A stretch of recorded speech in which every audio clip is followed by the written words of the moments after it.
much for himself and in leadership. He is the author of the fast-selling book, which is across all the major book-selling platforms. Othniel Ikechukwu from Dallas will welcome you, and we thank you for joining us today. Please, thank you. Just a word from you, sir, to our audience. Thank you. Can you hear me now? Very well, clear. Can you hear me? All right. I want to thank Dr. Bright, my good friend Omorige, for the opportunity to be in this platform this evening, or whatever time it is across the world where you are. Thank you.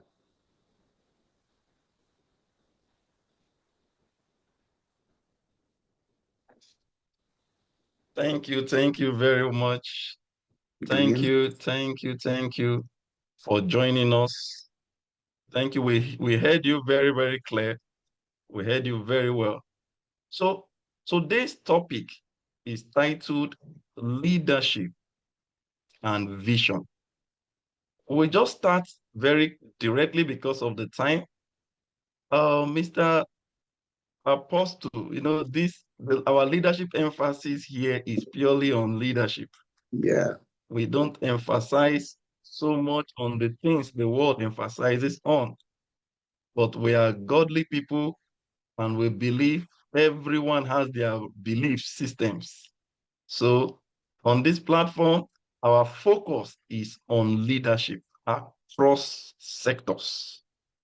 So would you just tell us briefly your journey into leadership, how you started and where you are today, then where you hope to get to your future goals? The purpose of this question is to serve so that your response would serve as an inspiration to our guests.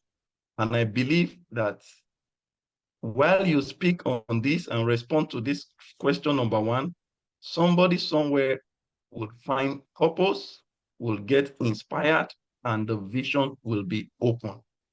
Thank you, sir. Thank you very much, Dr. Bright. Just like you asked your question, where did I start from on the journey, my journey on leadership, and where am I my aspiration into? Number one, for me, I don't want to define leadership by the general terminology that is known everywhere. I want to define leadership from my own perspective, has to do with problem solving, has to do with fixing challenges, the ability to see the ability to see problems and then going home without just brushing it by the side, the ability to see issues and it becomes a passion, it becomes challenging to your heart that you are looking for an answer for how these things could be solved or how these problems should be fixed. And so for me, leadership has to do with responsibility. Seeing issues and challenges in my environment. I want to start from my environment before we take it beyond my environment to the world, to the society, larger society. What can you solve? What can you fix? What is that thing that gives you sleepless night? That has to do with other people, has to do with affecting other people, has to do with inspiring other people, has to do with empathy. Every leadership that does not have empathy, that doesn't have the people's mind, the people's interest at the end of the day, is not a leadership that will bring transformation and inspiration.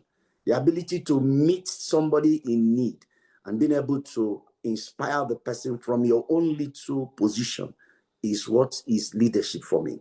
And then the ability to add value so that what you are bringing, just like the Bible says that the Bible talks about ye are the light of the world.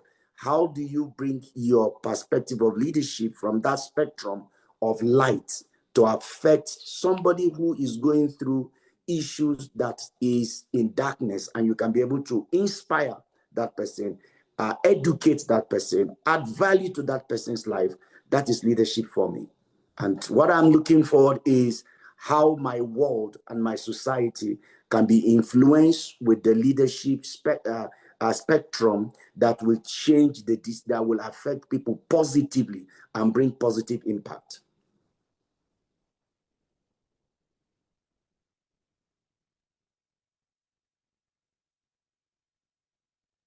Thank you, thank you, thank you. Thank you very, very much. Thank you, my brother. For the benefit of our viewers, Othniel Ikechukwu is a revered servant of God. I intentionally didn't bring his ministerial background into view for obvious reasons, because leadership is what affects everyone globally. That's right. Irrespective of your religion, irrespective of your tribe, irrespective of your background, irrespective of your environment. And personally, thank you for your response, sir. Personally, for me, I see religion as, anyway, we'll deal with that on a different topic. So, but just for the benefit of our viewers, our emphasis and our focus tonight and on this platform is squarely on leadership. Our goal is clear, our purpose is well defined, and our vision is crystal clear for everyone to see. And what a day, what a moment for us to be having these guests, Apostle Othniel, with us today. Sir, can you tell us, please, very clearly, how did you discover your vision? And how have you been able to see clarity in your vision vis-a-vis your leadership? Number one, how I discovered my vision is from the place of followership, from the place where the picture of the picture of a better society, the picture of a better environment where I live, and looking at where I'm coming from, the aspiration, just like somebody says that aspiration to come into leadership, you are aspiring to come into leadership, or you're having an ambition to come into leadership. They are all beautiful. They are all beautiful, beautiful strength or beautiful stuff. But the issue here is, for me, I saw that I needed a better environment, a better society. And my aspiration was, how can I make my environment, my society, a better place? How do I live, not living an environment dirty, but making an environment to be, living a dirty environment better than the way I met it. Changing the environment the environment that I met, making it a better place beyond myself, beyond me, and affecting other people. So for me, leadership and vision has to do with that area where I affect the environment I have met and living it better than I have met it before. So that is one of the aspiration, or one of the things that keeps me moving, to understand that. I don't know whether you're hearing me. Okay. To understand that my commitment, my agility, the leverage, the definition of how the strategy to my objective is, I am not just coming to be a leader because of the title and the position. I'm coming into being a leader because I want to change my environment and make my society a better place to operate.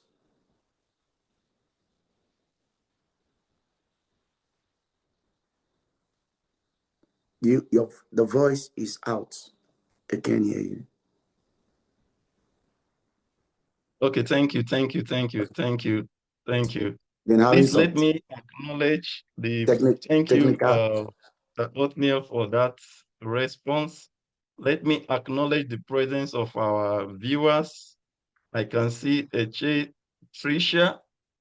I can see Tawakat Adeyemo. I can see Jumoke. Please, if you are watching us from YouTube and the Facebook platform, kindly share this live session. Let others see and know what we are doing, and a moment will come now. I will request you to put in your questions. Please take note. Uzoma, I see you. Yes, I see you very well.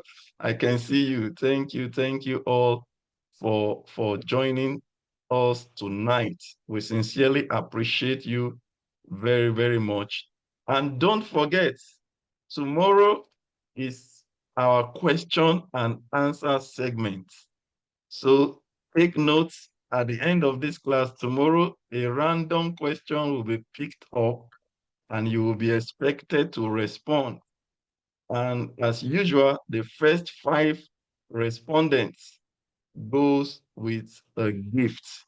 So do I have the winners of last Sunday in the house? If I have you, just say I'm here. Raise your hand and say I'm here. Please, if you are here, you're among those winners last Sunday. Just indicate, and let's keep learning, let's keep growing, and let's keep enhancing our leadership. Okay, thank you, Mr. Othniel. Please, how did you, now, I asked you a question earlier, and you gave us guidance on that. The big one is coming, which is where a lot of us miss it. I want to just prepare your mind ahead of that question. I think that's going to take the bulk of our time. Yeah. That is leadership and ambition.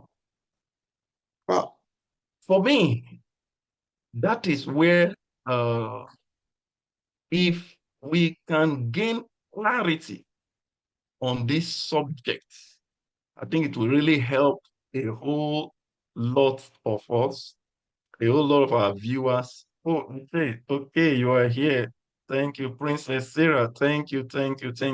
So before going there, before going to that question, that big, in fact, that's the masquerade in the room. In the room. Tonight. What mistakes do leaders make when communicating vision? What are the mistakes in your leadership journey? I'm sure you've seen great visions. Yeah. You've seen beautiful visions, but poorly communicated. You and I know that it's not enough to have a vision. Having a vision is just the beginning, like just the foundation. Yeah. Like the foundation. And no building, no matter how beautiful, no matter how solid your foundation is, you can't live in the house. You can't live in the building. If you may be building a skyscraper, but you stop at the foundation, it is still a foundation. It's not yet a house. It's not yet a house. Yeah. But the one building a 2-bedroom flat or a small house and completed it, or is already living in his house. That's so right. Vision is beautiful. Vision is good. Vision is captivating, but vision must be communicated. So what mistakes do leaders make? The common mistakes leaders make when communicating vision. I want to make it eco-friendly so that I will not bring all the whole academic, professional structure to it. Because if we follow that area, of academic and professionalism, which is not also bad, but I want to make it eco-friendly. Let's start from the example you just gave, building a house. The foundation is very solid. What are the various mistakes leaders make that does not allow the vision to thrive? Our number one is in building a house.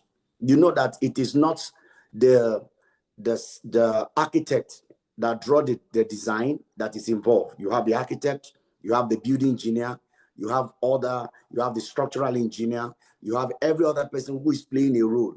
Every department that will make that house one must be able to communicate to one another. At every stage of that house, there must be communication between the architect, building engineer, civil engineer, and all between the surveyor. Everything. When it is time for the plumber to come, the person that is doing the roofing, the person that was now the tiler that will come, everybody will be able to. There must be a communication, the ability to communicate effectively and to communicate objectively on one goal. This is our vision. This is our goal. We want to achieve building this house. And most of the time, what is the target in getting this thing done? Is it going to take us 1 month? Is it going to take us 6 months? Is it going to take us 1 year? And then there must be what I call feedbacks from every of the interactions.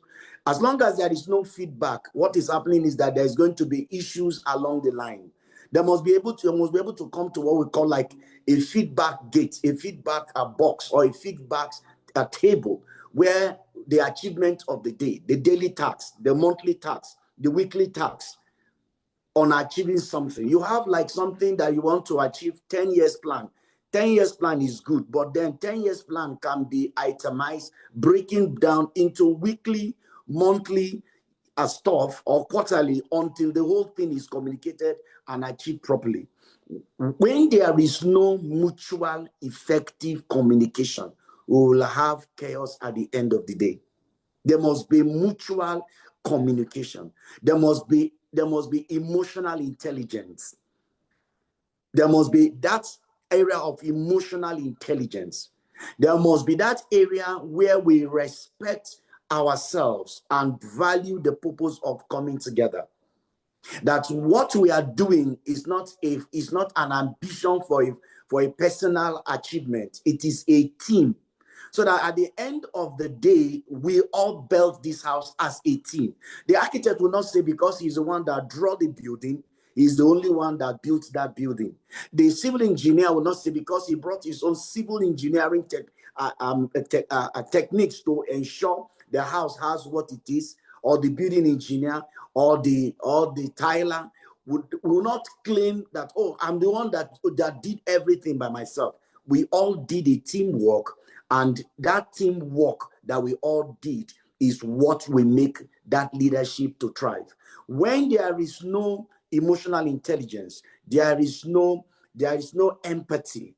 When there is no what I call there is no communication, it will create crisis.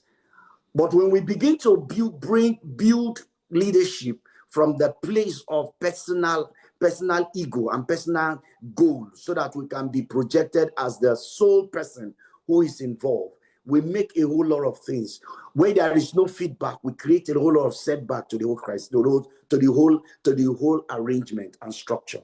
And so I believe when we put value where there is value, feedback, effective communication, we'll be able to have a leadership that is thriving, a leadership that will work. If we begin to have issues from that place, we'll begin to have crisis at the end of the day. Thank you very, very much. Thank you very much, Othniel. Thank you. So in essence, what you have said, dear viewers, is that vision must be clearly communicated. Clearly. So we can say there is what I call a clear vision communication. CVC, CVC, clear vision done communication. communication.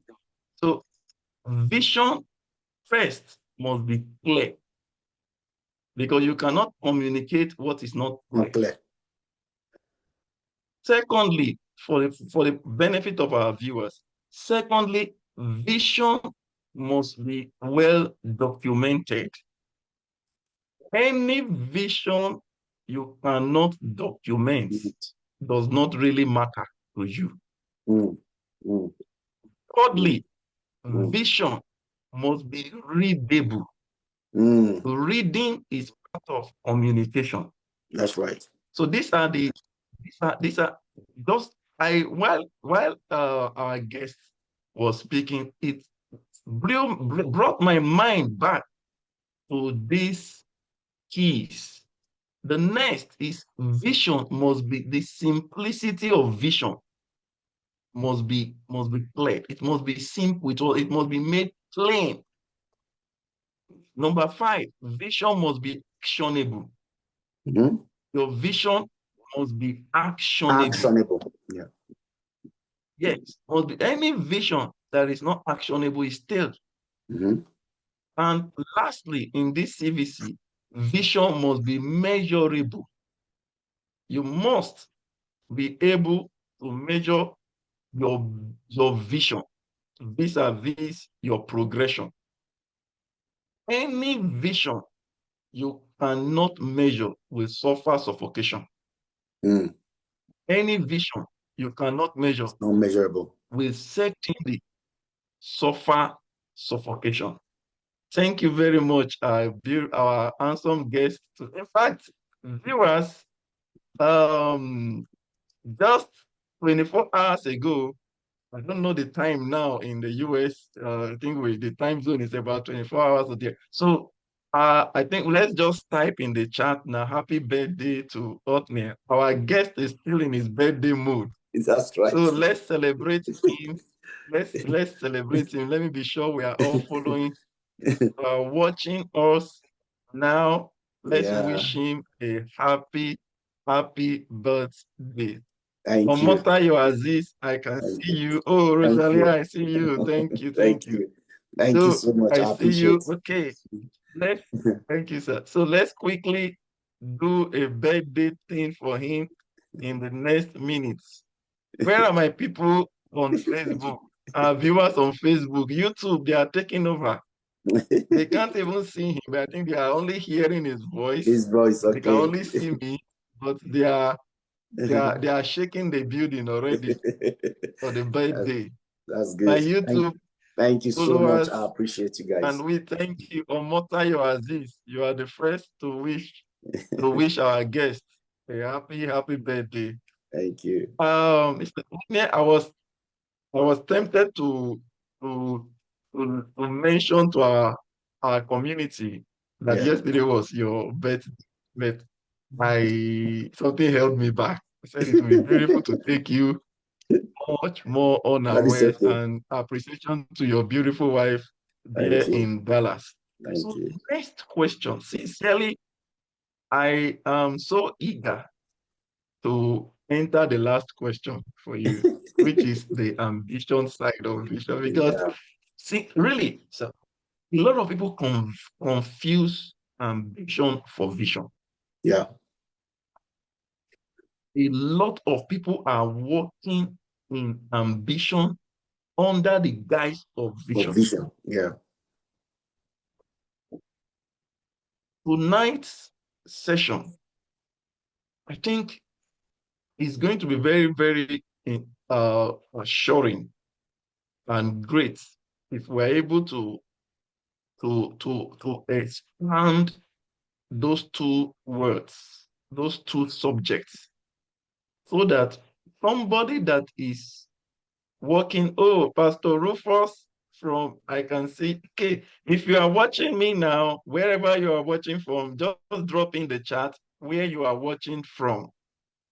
I can see people watching from Japan. I can see you from the US, from Europe, from Nigeria, South Africa, Kenya. I can see you also. Just drop in the chat let me see. First, we are wishing our guests a happy birthday. So everybody should drop in your birthday message That's in right. the chat room. Thank you very, very, very much.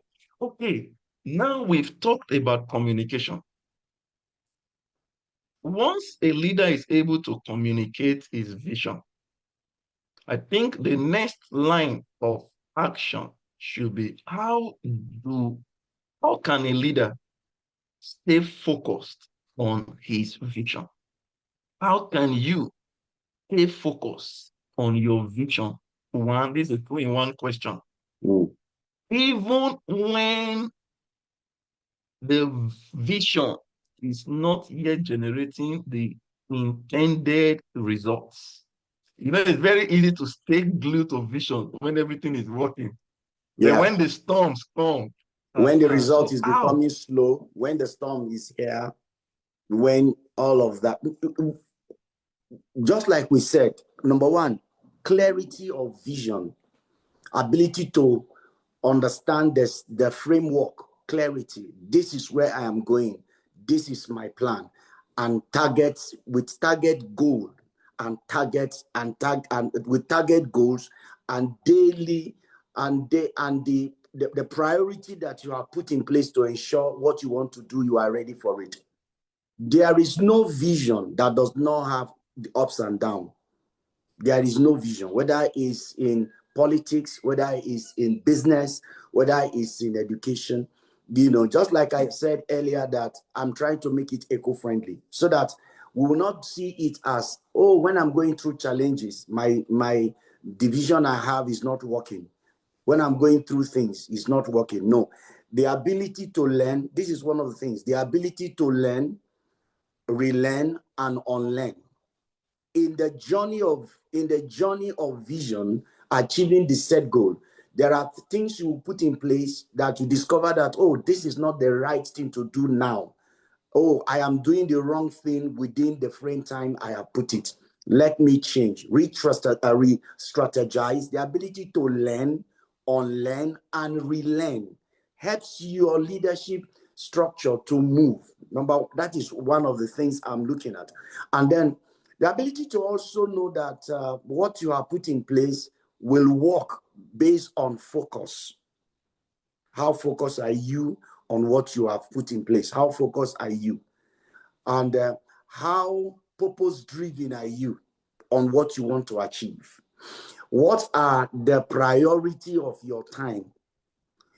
And do you have the ability to celebrate small wins, small winning as you are going? You may not have the big junk winning you want at once. Do you have the ability? Do you have that understanding of celebrating little achievement, every achievement, and then celebrating those achievements helps you? And then spending quality time on what should be done. We have a set goal. We have something we want to do. Spending quality time, what should be done. Taking away the excesses, jargons, things you don't need in the way. Things that are not relevant. Pushing them by the side. And then putting the things you want to do and then focusing on getting them done. Now, I also want to say that whatever you are doing in leadership, there are people who have also done it and succeeded. Can you go and understudy those people? What have they done in their own leadership journey that has given them results? Do you have a mentor that you can always go back to when you are at the fixed point where nothing is working? Because a time will come where you feel discouraged, you feel worn out, you feel what you are doing is not working. The ability to learn from other people who have also succeeded is also very key. Why? Because it will help you to walk forward. Then leverage on accountability. Are you accountable? Leverage on accountability. Do you understand accountability within the structure of your leadership frame? These are all of the things that will help you in the journey. Then being able to put time frame to what you want to achieve and work with it as you work on. Thank you. Thank you very, very much, Thank you, sir. In fact, you mentioned mentor, and I remember very clear one of my very strong quotes is, if you don't have a mentor, you will end up with a tormentor. So if you are not mentored, maybe add another one. If you are not well Mentored. mentored, God, it you is torment. sufficiently tormented. So guys, thank you, sir. I think I have a lot for you tonight. So get ready. You will also tell us about the Throne of Money. I That's don't right. know, that book is just ravaging everywhere, and you have inspired my own to be coming out to come out quick. That's And one right. of them is the wisdom capsule from Dr. Bryce. Mm, mm, It's a collection of my quotes in that's right. recent time. So, Yeah. okay, thank you, everyone. Please drop in your questions. I can see one question here before we go to question number 5 for our guests. I think so. Sir Otney, let's take these questions from Facebook. Okay. Do we have questions from YouTube? Okay, please let them come in. Thank you, everyone, for joining this live session. We sincerely appreciate you all. And I request that you share this live session, invite as many as possible within your network to be part of this. So Abolarin Christiana is asking, sir, can someone succeed without a clear vision? Very The direct truth, question. the very truth is that Yep. nobody succeeds without a clear vision, because at the end of the day, there is no, you are just asking, can somebody drive a car while his eyes is being blindfolded? Will he arrive anywhere? If somebody is driving from one destination to the next destination and his eyes are blindfolded, can he or she arrive that place?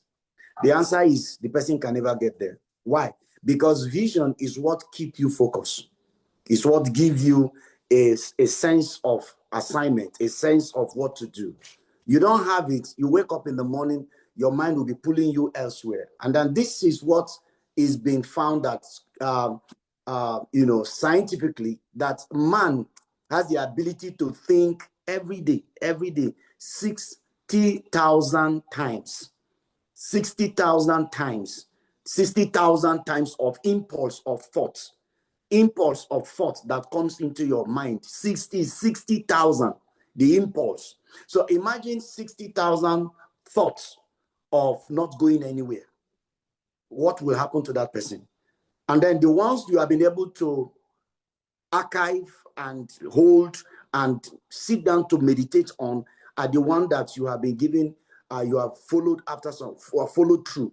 And I ask, and somebody will ask, how many times have I been able to say, okay, I want to do A, B, C, D. I want to do it for 1 year, and that you are consistently doing it on daily basis for that 1 year. It will take discipline.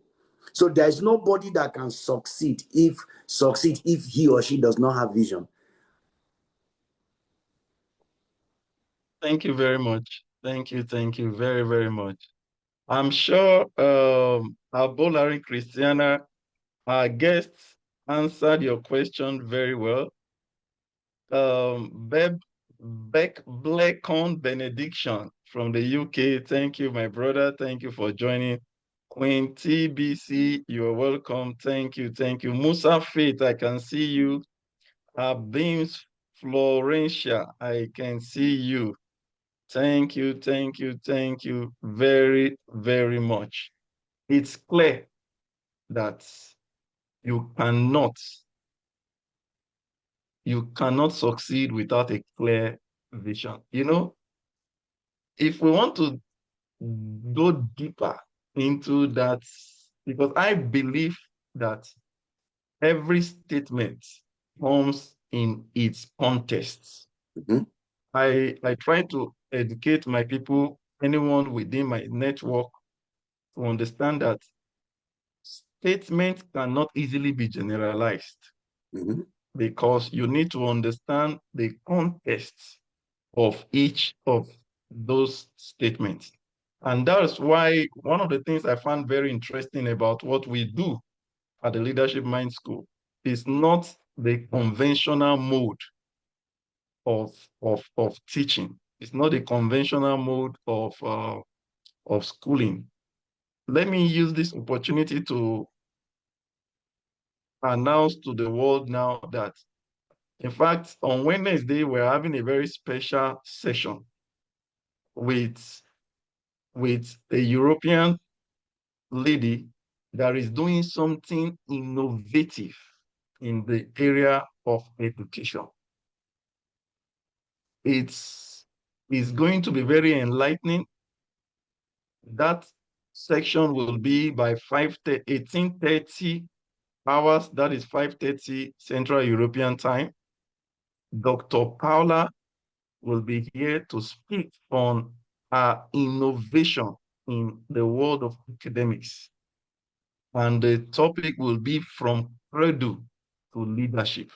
From cradle to leadership. So I want to encourage every one of you to stay tuned, put up your notification, and expect a resounding and interesting teaching on that day. So this leads me to the next question. The Leadership Mind School is a global platform. It's not a local platform. Even though we operate within localities, but we understand the globalization process of the world now. I am quick to tell people that the world is changing. The world has changed, and the world is changing every day, every minute, every hour, every second. As a matter of fact, no one can catch up with the fast pace of the world. Absolutely. And this is the reason why, one of the reasons why leaders must be rightly equipped to meet the demanding nature of change in the world. So my next question is, how can global leaders, because you are a global leader. In fact, let me tell our audience a little journey I had with Mary Kechuku. I think you were sharing with our partner earlier on, Rosalia, in Israel. Yeah. You know, it's amazing. It's amazing, really amazing. Yeah. And this is the journey and the story of leadership. Leadership is a journey. Leadership is a walk. Few years ago, 10 years or thereabout or so, if I'm not mistaken, close to 10 years now. Yeah. I crossed paths with our guest here from Abuja. We journeyed to conferences in South Africa, Johannesburg to be precise. Yeah.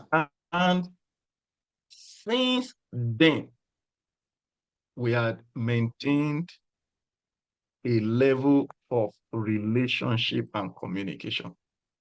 And for me, this is leadership. Leadership is not enough to have a vision. Your vision must be sustained. Leadership is about people. I always say this. Take people away from leadership, then you have nothing. That's right.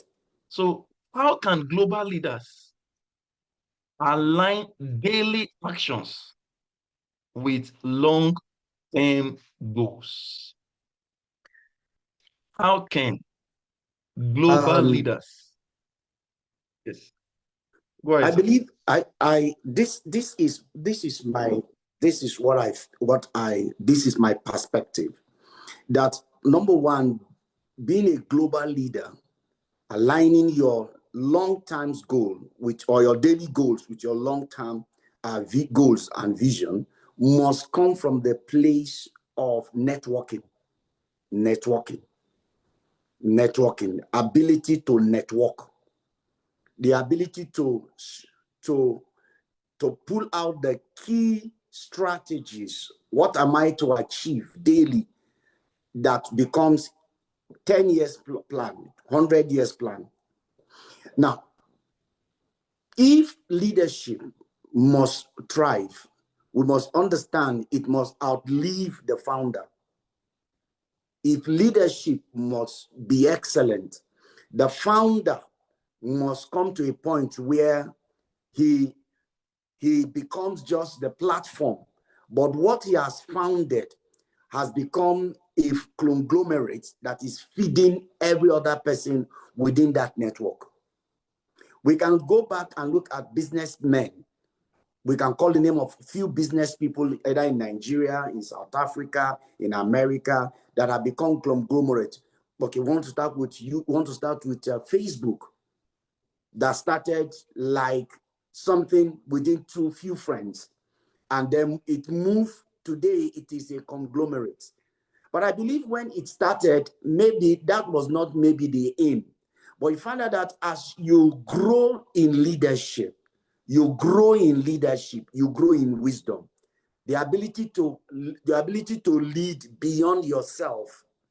Why am I a leader? What is it that I'm leading for? Is it about me to eat, to drink, to feed? Is it about my comfort?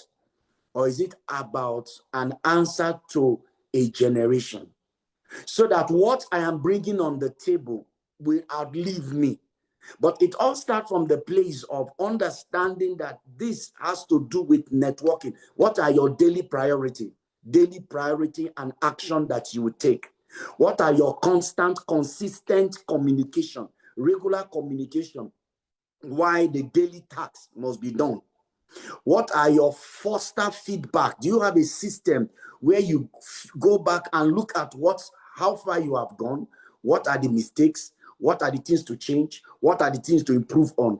What are the complaints? How do we move from where we are? When global leadership we must also understand cultural competitiveness, that we are not dealing with only ourselves within the environment where we are. Even when the vision is local, it is global. So it means that we are dealing with people from the local setting that has a global spectrum. But it's how do we meet people of different culture, different ethnicity, and then our language of relationship and networking has not fallen down. We don't look at people and say, okay, because he's not from my side, it's not my tribe, it's not my ethnicity, it's not this, I don't think he's right to be part of this. When leadership must be global, we must see ourselves as family, and we must network, knowing that this is us, is for us. We are not building a name around a man. We are building something that will outlive us. That is what, for me, global leadership stands for.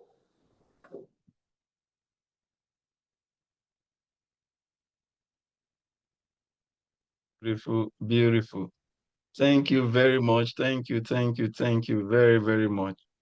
I love that building. In fact, you are pulling me to the last question by force, by force. That is ambition. In fact, I can't wait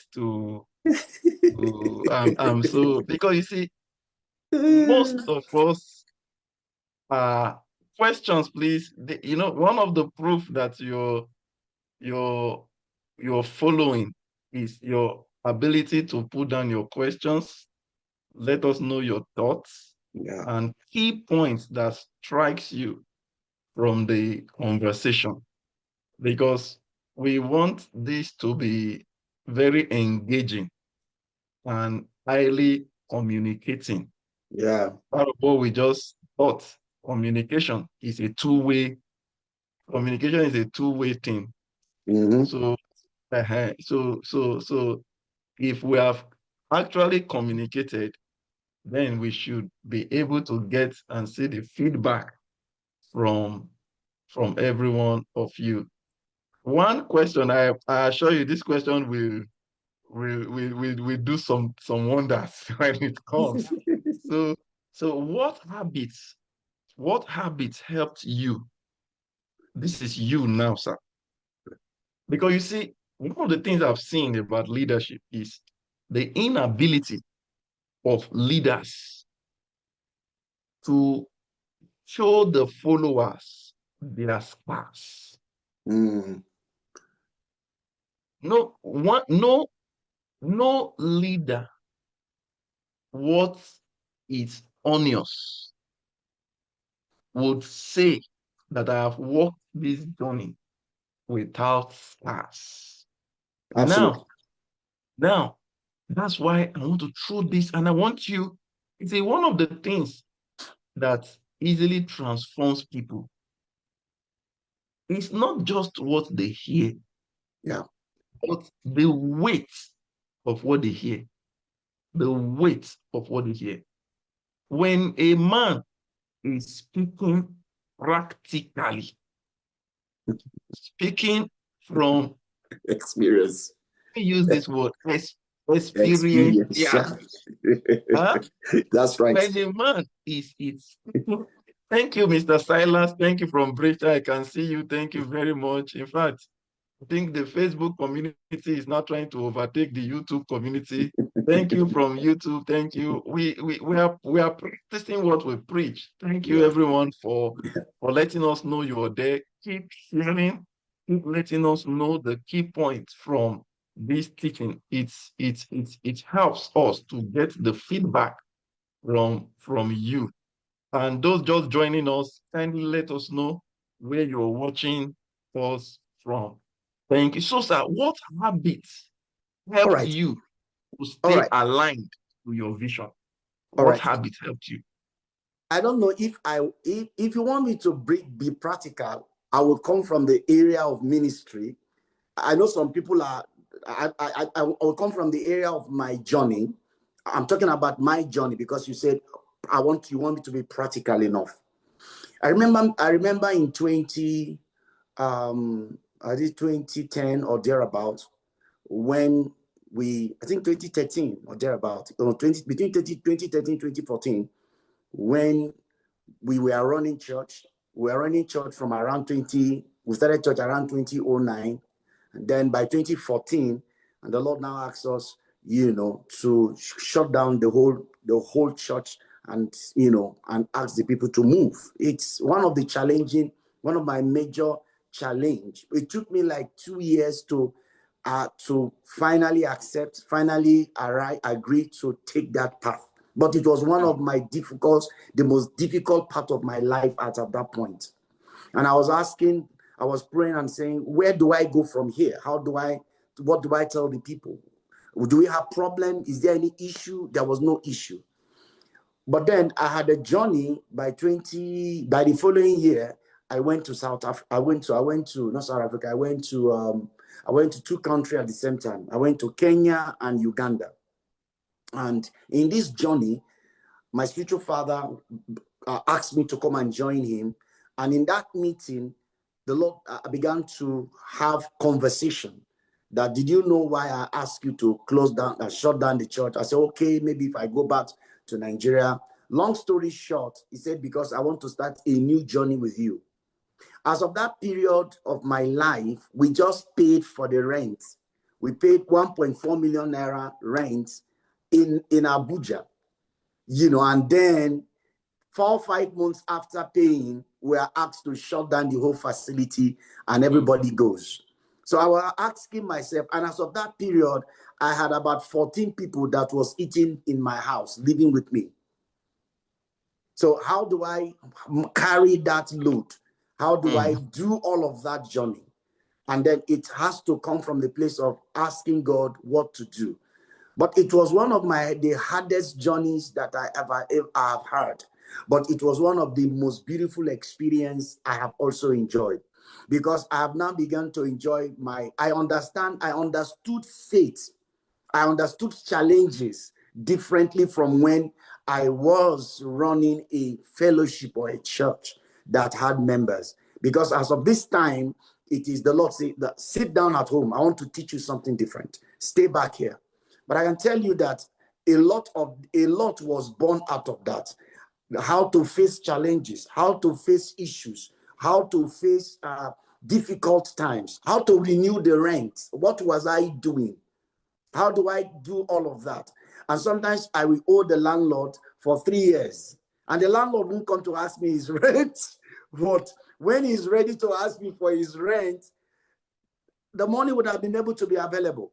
Because, I'm saying this, I'm talking about the journeys I have gone through, that become as if I was wasting time. But those were the journeys that helped me to move from the person who is afraid to face challenges to the person that was ready to become a lion that will confront with the hardest things that confronts me. I remember when it was in 20, I didn't tell you this.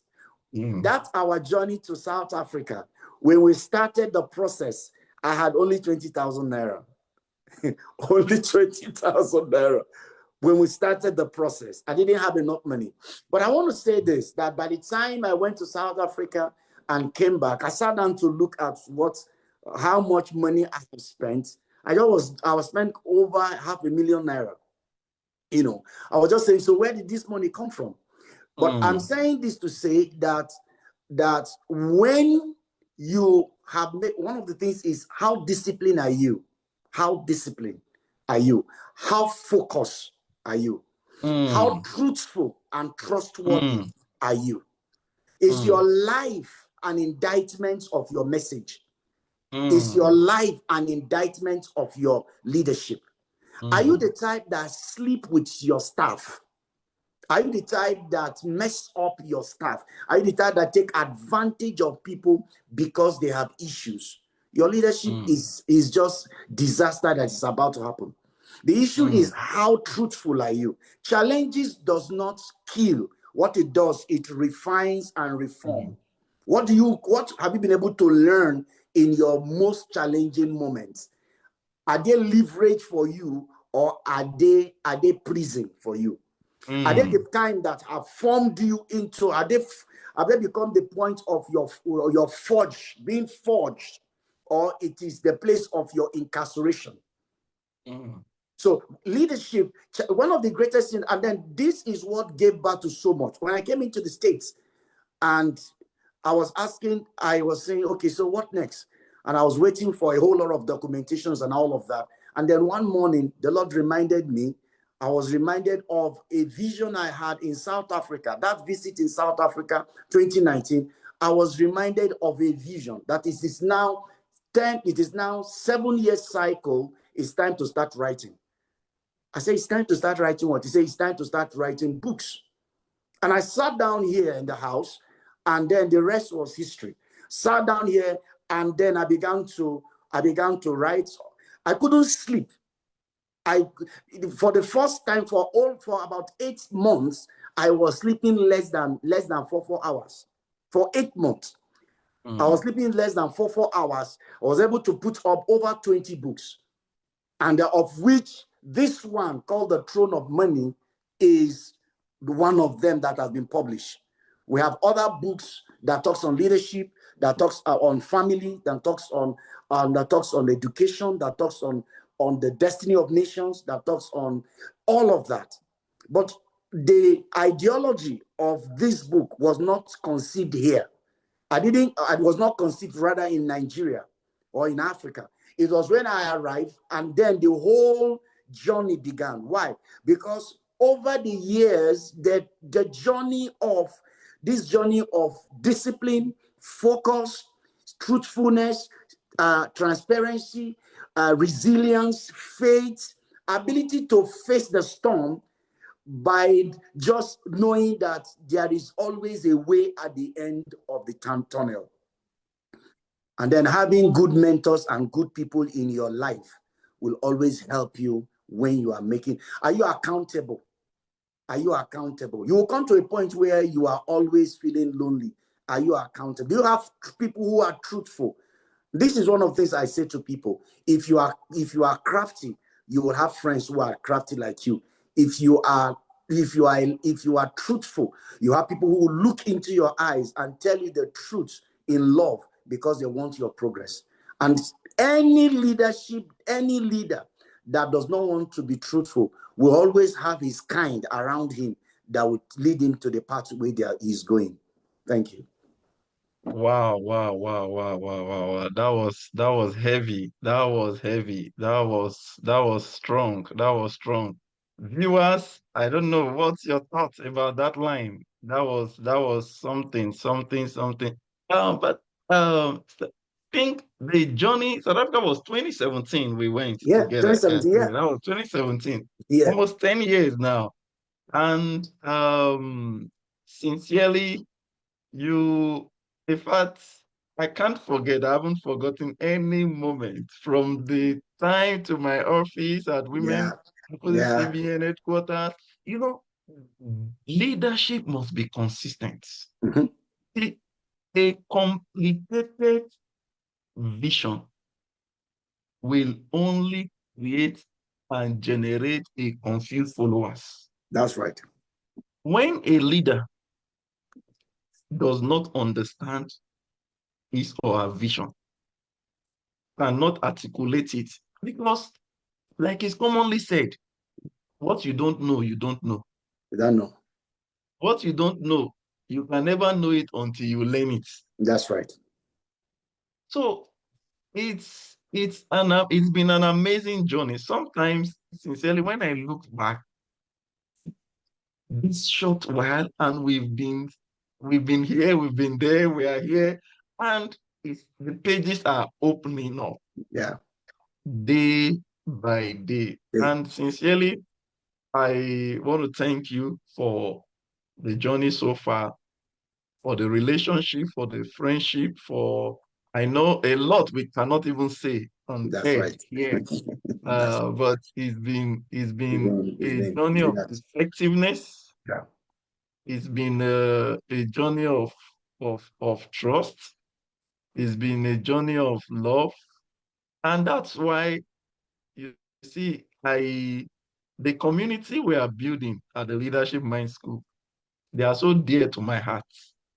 And you know me, how I do my things. I Mhm. must force people to do the right thing, either you like it or not. Once there is a goal, we must be fixated on getting it. Thank you, dear viewers, everyone joining on Facebook, on the YouTube channel. This is our first live session on YouTube. And I want to thank you all and yet see the massive turn up for this session.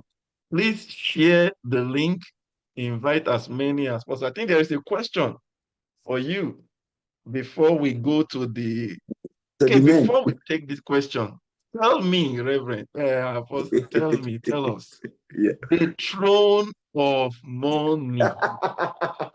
It's The amazing. title alone, did you come about that? Tell us how many pages the book, give us the insights where to get the book, and that you have 5 minutes to deal with this, the All right. throne of Of money. Okay, let me do it like this so that we can be seeing it from here. hold on, sir. Hold on 1 minute. Why the throne of money? It's the one I want to. Why not the throne of God? Why not the throne of us here? Why the throne of money? It's, From there, it's you know, I'm a very deep researcher.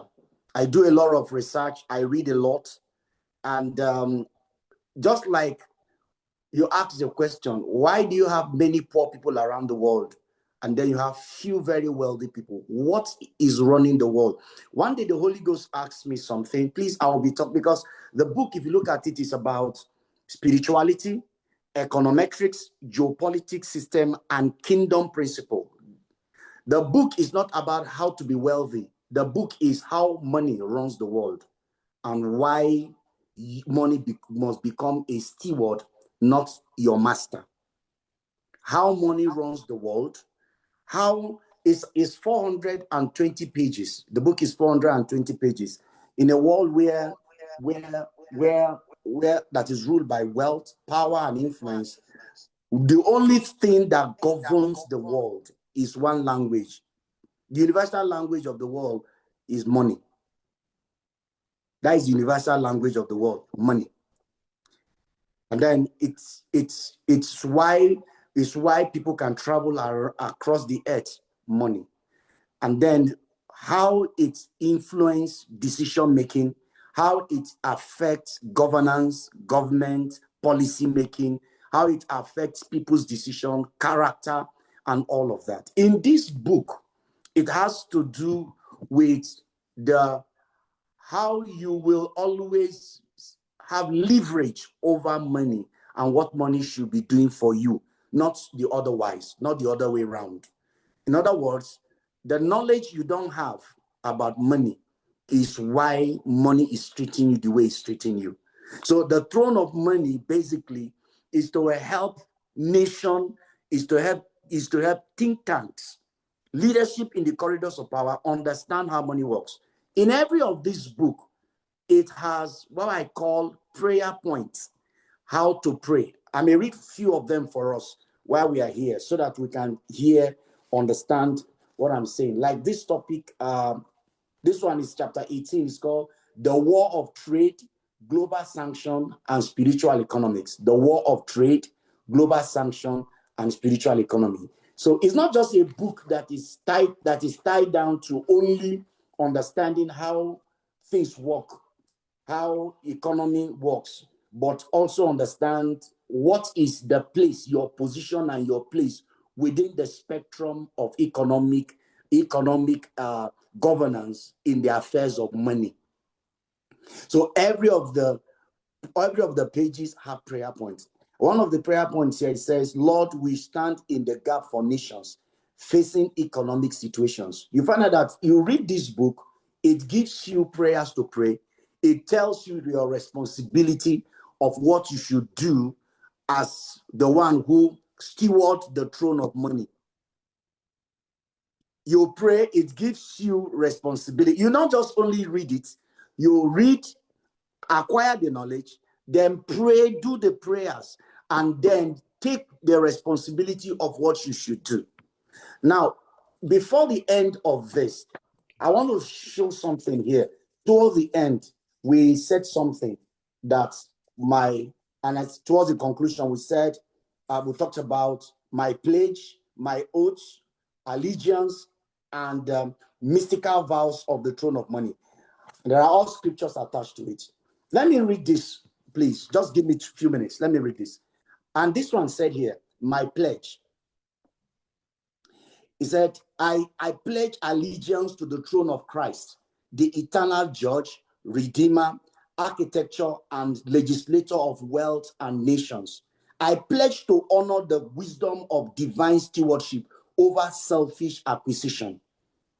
I pledge to use every currency in my hand as a vessel of righteousness, mercy, and justice. I pledge to destroy false altars of greed and to build economic temple of truth.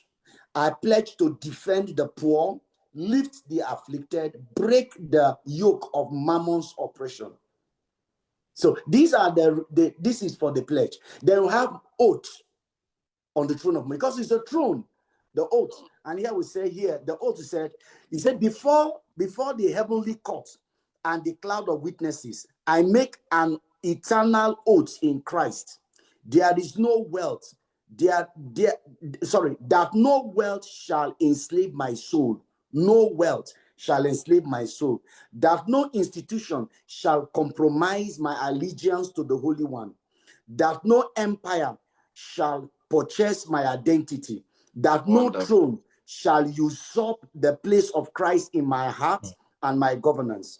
He said, this is my oath. Christ above capital, Christ before corporate, Christ beyond coins. Beautiful.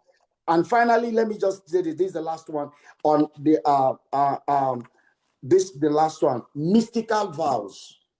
Mystical vows. Somebody say, why do you say mystical vows on money? Listen, he said, as one awoken in the spirit, I make mystical vows. hidden yet sealed in Christ. I vow to walk in financial holiness, where motives are as pure as money is clean. I vow to engage in wealth creation through divine intelligence and righteous innovation. I vow to break covenants with poverty mindset and oppressive structures. I vow to raise altars of light in dark places, marketplaces, governments, corporations, and digital spheres. I vow to align my frequency, intention, and strategy with the Holy Spirit, who teaches all things, even the secrets of the kingdom of wealth. He said, these vows are not ceremonial, they are celestial, they are codes written on scrolls in heaven and echoes that reverberate through eternity. They are mystical, but they are measurable through fruitfulness, obedience, and authority. This is all about the throne of money. That is why it's called the throne of money. Wonderful, wonderful, wonderful, wonderful, wonderful. So Thank you it's on very much. Amazon. So it's on Amazon and other platforms. The hardcover, this hardcover is going for $30. Then the paper cover is going for about $25. The Kindle is going for $20. So I please go and get it. If there is any gift that you need now on leadership, because the measurement of true leadership is how you manage money and your knowledge about money. So go and get this. It will not only help you grow, get it for somebody, get it for yourself. Look for a leader in the corridor of leadership, governor, government, entrepreneur, somebody that is in leadership. Get one for them as a gift, and then watch what our nation and our continent will look like. God bless you. Thank you very, very, very much. Thank you, thank you, thank you for that. I sincerely take responsibility for taking you into that realm. You know, when you bring apostle to the myself, you know, as a teacher, I've managed between the two. You know, sometimes you're trying to teach, before you know, you're trying to say pray, you're trying to do it. Now we are in a global, I understand. We're in a global community. well, thank And you very, very much for that. yeah. So we shall be dropping the link for this book. Yeah. So you can all see it wherever you are. Place your order. We'll be dropping the link tonight, immediately after this session, so you can all have access to it. So very shortly, we are going to the big elephant in the room. In the room. Vision versus money. But before then, please let's take a few questions from Facebook. YouTube audience, send in your questions, please. Let's have your questions. The first question is from Mr. Evans Great. He said, he's asking, what defines a leader? I'm sure we should understand that by now in this class, because this is a class. But however, he's linking the question. He said, is it, and I think Rosalia answered this question a few weeks back. So I think take time to watch the video clip on YouTube or this page. Rosalia dealt with this very well. I can remember, it still rings in my ear. What defines a leader? Is it by being in a political position? Over to you, sir. What defines a leader is not position, is responsibility. Beautiful. It's not position, because you have people who are in position and it is for them as an ambition from the beginning. If I want to look at, if we want to talk about the Second World War, the man that wants to take over the world, what was it? First, he was a leader, but his leadership moved from only leading his nation to begin to do the things that became an atrocity to the human race. So what am I trying to say here? You can walk out from that. Not every true leader has an ambition to create crisis and chaos. So you want to be a leader, you must understand the place of the position that has to do with my responsibility, what I want to do. Why am I in leadership? Is it about me? Is it about name? Is it about power? Is it about influence? because leadership will bring power. Leadership comes with power. It's the office of a leader. There is a whole lot of responsibility. There is a whole lot of what I call it, a whole lot of portfolio. I want to talk about the portfolio of leadership, the things a leader enjoy, that if he or she does not understand that he is not there for himself, he is there as a servant leader, servant that gives direction, that help people find their pathway and help them, he may end up becoming a tyrant. So being a leader, you must understand, why am I there? Why am I in leadership? If you don't understand it from the beginning, when you enter, there are people who will praise you into error. There are people who will worship you. There are people who will come and bow down to you. They are not singing your praise. Somebody was telling the story. One of my friends an elderly man was telling me the story of a man who was a deputy governor in a state in Nigeria, deputy governor. And for 8 years, that 8 years he served as a deputy governor, his house, people would start coming to his house from 4 a.m. to come and see him. The day the last tenure ended and he was not to continue, he didn't have the vision to continue either as a House of Rep or Senator or anything. He went back home. That day, nobody came. Nobody visited him again. Nobody was calling him. Nobody was looking for him.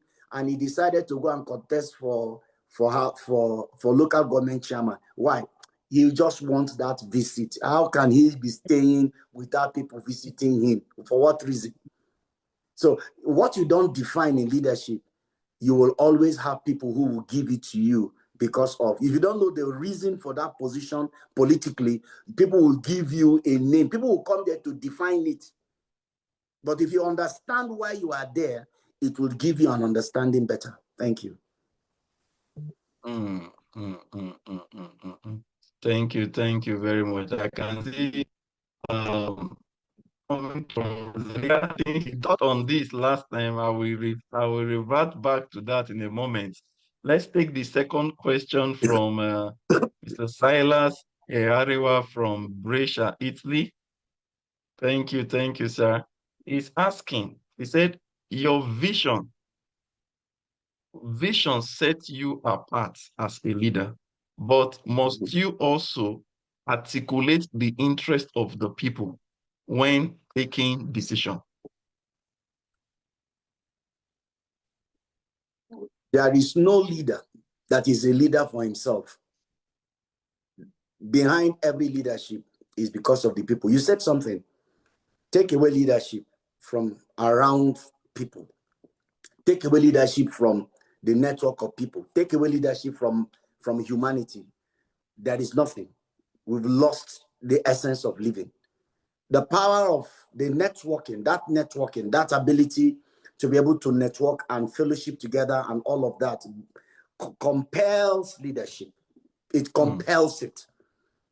And then because for every leader, you are leading for a reason. You are not leading for yourself. That is a reason, and it is people-oriented, except it is for tyranny, for you want to do something else. But if it is for people-oriented, that is why you are a leader, and that you must put them, you must consider them.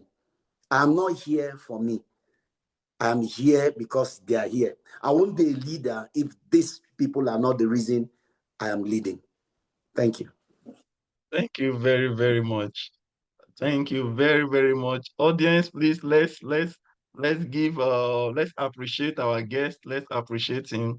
In fact, these two questions are very, very interesting, and they are deep.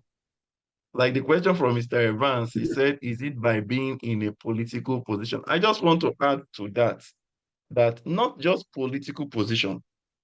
You have leadership by the entrepreneurs, those in the religious position, community position.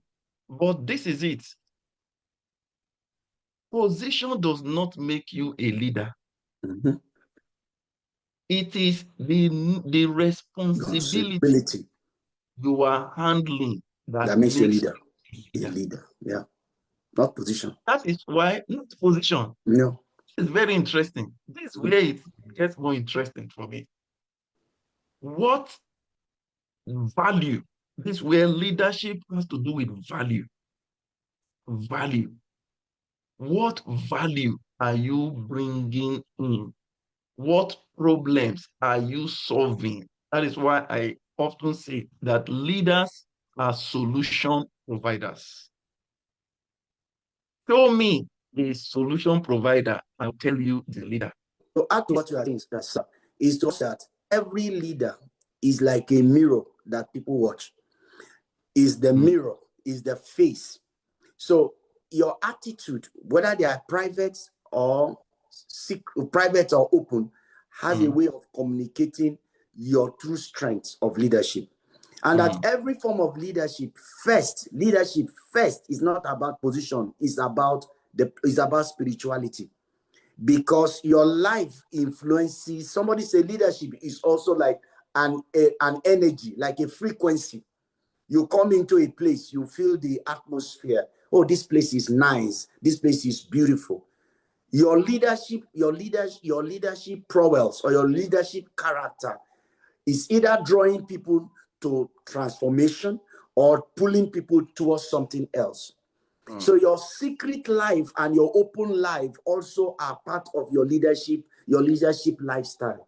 Can you come to a point where people can learn from you, from your private life? They can come to your house and see the way you treat your wife, treat your children, see the way you treat people. There are people whose leadership is in the house, the family can't stand. It's like the lion has come back to the house. The way they treat house help, the way they treat staff, domestic staff in the house, is as if those domestic staffs are slaves. So your attitude of leadership goes a whole long way to be able to say that your leadership is not about. That's why Jesus Christ was sleeping with his disciples. You could see his own. He brought the disciple. He was staying together in a house. So if your leadership strategy is not reflecting your character of your true personality, of a character of honesty, transparency, integrity, resilience, faith, and honor, then your leadership is questionable. Thank you very, very much. Tawakat said, she wrote, leadership and vision both come from within. Yeah. To determine your vision, you must get in touch with your inner purpose first, your ultimate reason for doing what you do every day. Perfect. That's right. Perfect. Thank you, Tawakat. Thank you. I'm sure one of these days we are likely to bring you up to come and share more of this inside Tawakat. So now the big one is here. Are you ready for it? Yes. The big one is here. Just one minute. My dear viewers, please, I want your full attention. Vision versus ambition. Please, sir, can you educate us? Just educate our audience on these two forces and how they relate to leadership. Vision versus ambition. Well, let me put it in a very simple definition, so that I don't want to give it a bogus professional definition. Vision literally talks about the plan you have, the picture of what you want to do from your inside. This is what I want to do. These are the things I want to achieve. These are the things. It's either written down. I run a school. I run a school called Eternity Kingdom School of Mysteries. And then we said in that school, you must write your 10 years plan. What are your 10 years plan? What is the vision in the next 10 years, your 10 years plan? You must write about 7 different strata of plan. 10 years plan, 30 years plan, 50 years plan, 100 years plan, 1,000 years plan. You must write them down. then you must now begin to break it down how to achieve them. Now, and we said this, that ambition is the fuel. Ambition is the energy that makes vision to come into manifestation. But an ambition also can be self-driven, selfish aspiration, pretentious aspiration. People who want to climb into the place of influence because it is about them. Somebody said something to me when they said, there are people who grew up in a disadvantaged environment, maybe abusive home, maybe polygamous family, and they went through hardship.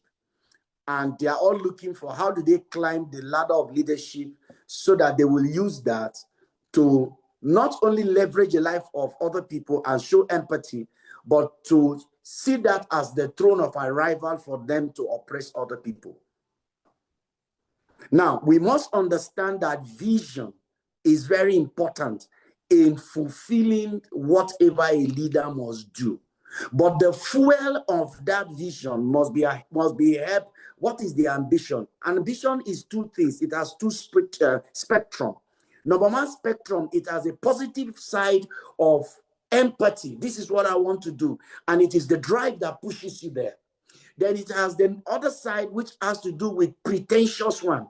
And that is where the danger is.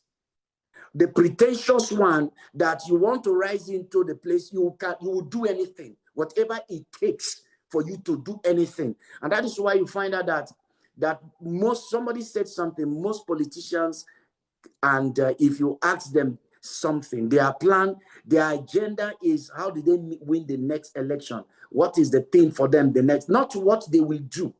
They are not ready to, they will make promises that they won't keep. So the issue here is, if you don't define what you want to achieve from the place of vision, it can be hijacked. Ambition can hijack it based on the kind of relationship you keep around you, kind of friends you have around you. What is your network? The network around you, is it the network that gives you energy onto humanity, onto empathy, onto love, onto honor?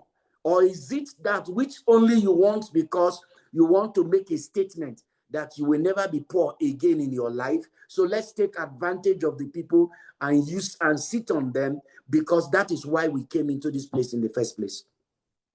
And so when ambition is wrong, the result, the fruit will always be wrong. When ambition is wrong, it will always produce fruit that is wrong. So somebody said strong ambition for advancement, desire for personal achievement, or for personal aggrandizement. It's equally a praiseworthy or an inordinate desire. And these are all the description of ambition. But vision is the picture that you have. Ambition is the fuel. But in this fuel that pushes the vision, onto what is it pushing it into is very important. If we have not been able to define clearly the vision, ambition will give us something else that we will not be ready, we will not be proud of at the end of the day, when we are shown the pictures of the achievements at the end of our leadership.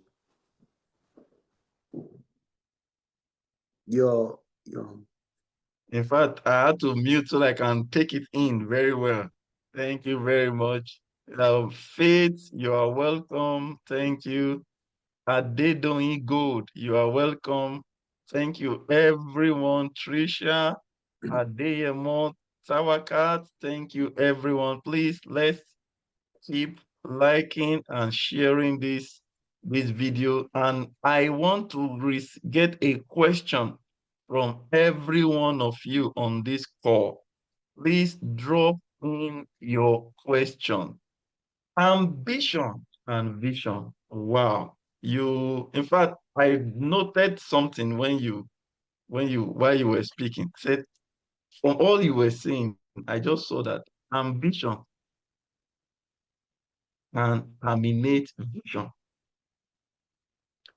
Ambition is it's good to be ambitious, but there's the positive side and the negative side of ambition. And dear viewers, please let's note this. Where ambition is not well managed, it will abort your vision. Absolutely. People are not really suffering from lack of vision. Like I remarked earlier, beautiful visions, great vision. But along the line, ambition setting. You have no doubt that this person had a clear vision and was walking the path of the vision. But somewhere along the line, vision is what people see. Ambition, people don't see it. But it's It's inside. Yeah. Inside. So that is why I say vision is ambition is personal. I want to do this. I want to become this. I want to go this. I want to get this. But vision is impact driven. Ambition is I, me. Vision is we, us, all. Because sincerely, sir, I've seen my little time so far, I've seen a lot of great visions, a lot of visionaries that were terminated on the strength, on their inability to manage their ambition. Everyone has an ambition. Please don't get me wrong. Every one of us has an ambition. Has an ambition, yeah. You want to be this, you want to be that, you want to be that is an ambition. Sir, do you know, there's what I always tell my people. I said, in fact, that's a concept I'm still developing. That is, there is this thing about interests. Everyone has interests. Personal interests. Right? Yeah. But personal interest can be like ambition. It is ambitions. It is ambition. Thank you. You know why I said that? Because yes, that was the journey that started with me on leadership. That was how I started. And the question is personal ambition, personal interest over collective interest. You got it. That's exactly where I'm going to, because once your personal interest goes higher and above the collective interest, you see, vision should always be at the top. Ambition must always be below. The moment ambition is above vision, that is negative ambition, and abortion has come. So ambition is also short term. It's also short term. While your vision is long term. Long term. Yeah. You are seeing far. You are seeing beyond years. what others can see. Ambition also is not self-focused. That's right. It's all about you. You, and you. Whereas vision is people focused. That's right. It's community focused. That is why the greatest leaders that have ever lived the face of the earth, they are community-based leaders. They are community people that their community know them, associate with them. That's right. They can tell their character and That's their right. level of influence. That's right. So I think tonight it's very clear that anyone who wants to build, who wants to be an effective leader, if you have not taken anything from this meeting today, please take note of this, that ambition must always be lower below vision. Vision. Ambition. We all have ambition. Yeah. We all have ambition, but it must. That is why if you are communicating the subject of vision, vision begins because vision. Look at even the pronunciation. Vision. Vision is about where you are going to. That is future. Future. Vision is futuristic. Yes. Ambition is ambition is just self-centered. Immediate. So vision is futuristic. Where are we going? For instance, let me use the Leadership Mind School as a case study in this instance. We are going to the place where it will become an institution to train, retrain, and raise leaders. You see, the vision is clear. It is unambiguous. Because there are a few questions we must answer if you want to deal with the subject of vision. You want to deal with the subject of ambition, future. I want to take a decision now. What is the future of this decision? Where are we going? Will this decision take me there? You must answer the future question in the vision framework. Secondly, why? Why this? Why the Leadership Mind School? The question of why must be answered. If you want to test your vision, if it's in line, why? That is the thing I want to do. Why does it matter? Again, reverting back to the case study, the leadership is very clear. It matters because everything rests and rises on leadership. In Europe, in Africa, I always like to make this remark. I was having a conversation a few weeks back with a British Nigerian, a lecturer, while engaging on the Leadership Mind School. I was like, our first instance was, Africa, they really need this. This is the time for them to plug in. He said, no. I said, no, man. This is a global vision. It is not limited to Africa. You are saying Africa because originally you are from Africa. And she said, oh, that's true.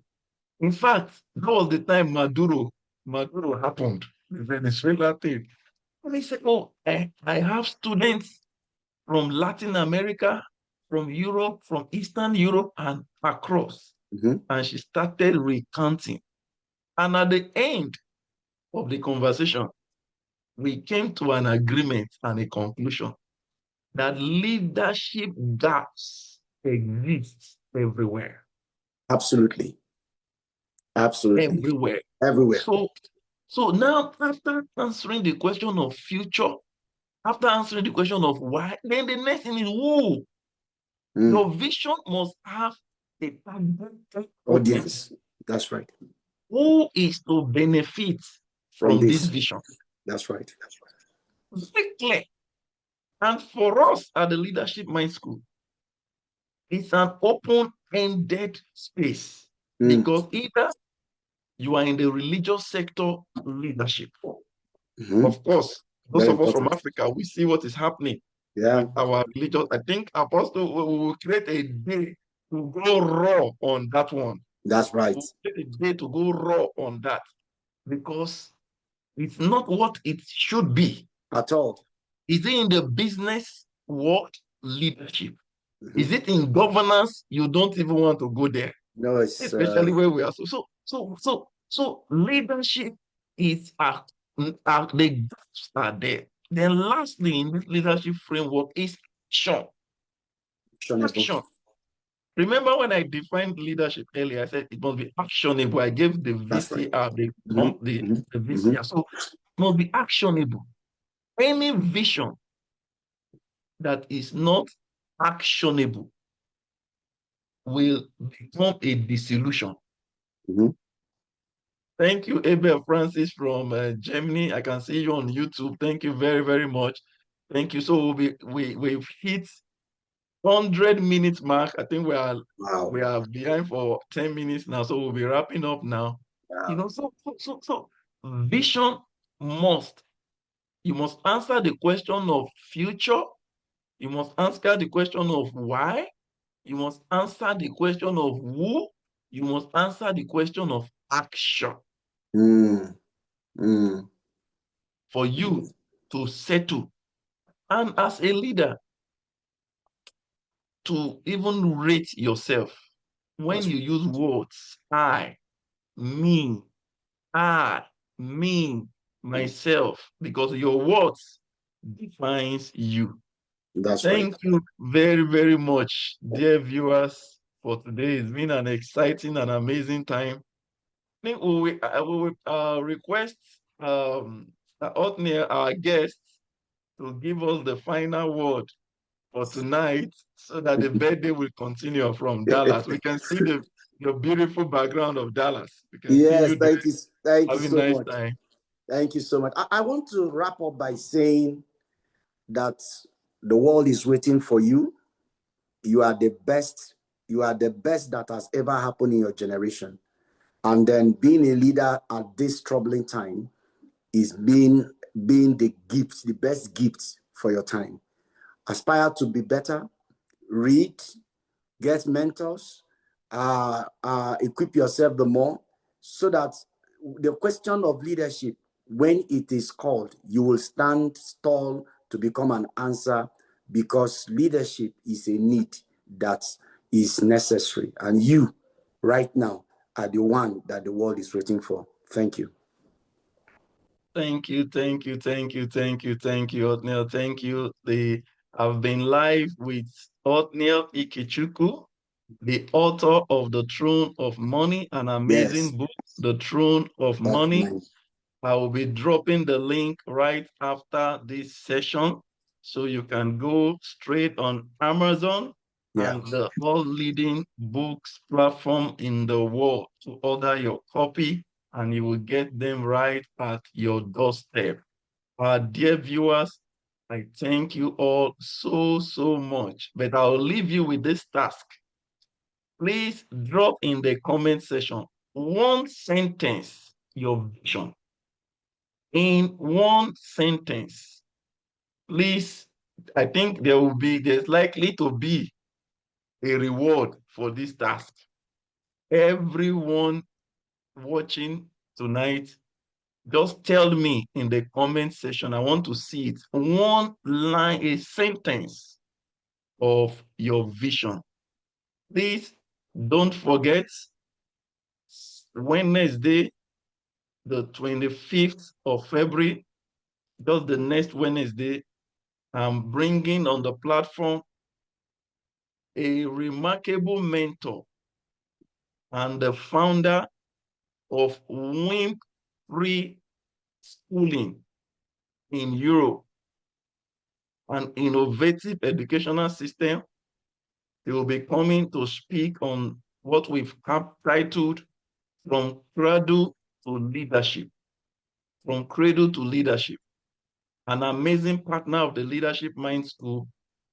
She's excited to share with this community what her vision is about and how she's going about the vision. The Leadership Mind School is a co-creative platform, and we welcome partners from across the globe.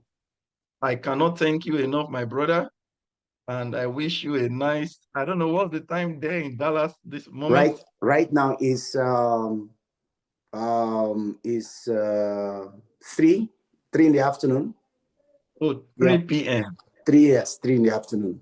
Oh, 3 p.m. I can see. Yes. I can see. This Dallas, this Dallas is not Dallas, Texas. This is Dallas, Atlanta.